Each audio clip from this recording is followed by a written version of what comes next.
Good morning everybody and welcome back to another War Thunder video, and it's time for another discussion video. Today I'm going to be looking at 5 ways that we could get the War Thunder player base back, or get as many players back as possible. Now, this is not going to be, set in stone. These are my ideas and you're more than welcome to disagree, hence why this video is going to be going in the discussions playlist. Feel free to give me your opinions and what you think could be done to help get the players back in the comment section down below, whether you agree with my ideas, whether you think that they're good, bad, how you would do it differently, etc. I'm completely fine with that. I'm basically opening the floor to anybody who wants to add to it, So, anyway, let's go. Number 1. Only top tier tanks being added. So, the majority of the updates Gaijin has done in the recent months, and years even, has been for top tier tanks. For people like me, who have up to tier 5, and then with the addition of tier 6, have tier 6 tanks, more tanks being added is fantastic. And in theory, the separation of the XP gain from tier 5 to tier 6 being lowered, so that effectively grinding tier 6 is the same as grinding tier 5 was, that's supposed to bridge the gap, supposed to make it just as easy for people to get to tier 6 as it would have been for them to get to tier 5.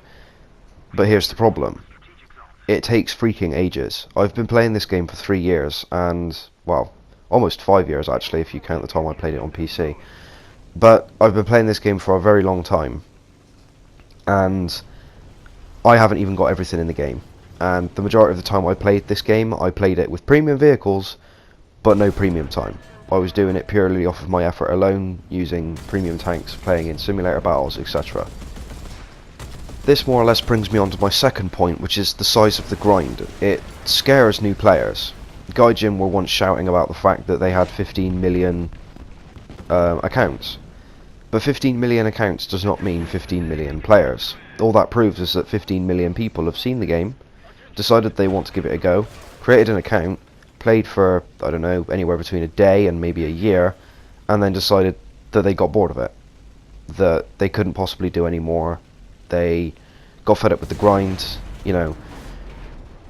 maybe they, as simple as, oh, I really want the Tiger, I'll get War Thunder, I'll grind out the Tiger tank and I'll go around slaughtering Shermans.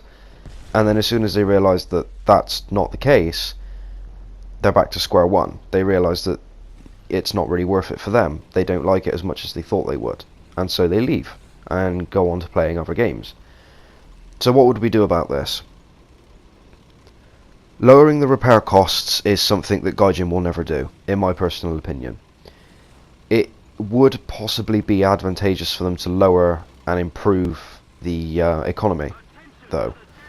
The economy used to be really good in the game, or at least it used to be easy enough. Anybody who started the game playing arcade aircraft battles has probably still got several million lions to this day, despite grinding their way through tier 5 and 6 land vehicles, ground forces. It's very often that I spend my time researching the experience and then have to spend more time grinding out the lions because I didn't earn enough whilst playing the tank in ground forces, and there's no good way of doing it anymore. So in my opinion, I think it would be nice if they had a look at the economy again, tried to fix that. That would definitely bring more people back into the loop. Third point is the spread of the matchmaking and the time it takes to get into a match. Now, this also brings on the fourth point, which is the fact that they've had to compress the matchmaking in order to make the queue time shorter. I remember a while ago when Mags was talking about this, there were people saying that they'd more than happily wait 10 minutes to get into a match if the match was worth playing in the first place.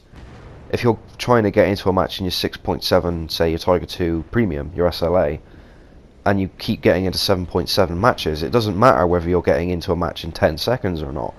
The problem is that the matches you're getting into probably aren't even worth playing in the first place if you're fighting T-54s in a Tiger 2.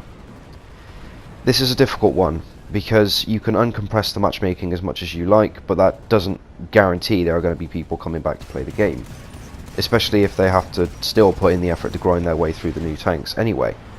The long queue times and lower amount of players is also the reason that sim battles had to be moved to an event, which in turn lowered the amount of people playing sim battles even further because they now have to wait to drive a tank that they want to drive. They can't just select the vehicle, select the nation, select the BR they want to do, hit battle and get put into a match. I think it would be better if they put it back to the way it used to be, where you could just select sim battles and get into a match that way, rather than having to do an event. But for the time being, I suppose that's more of a stopgap until if they manage to get some of the player base back, but we'll have to see.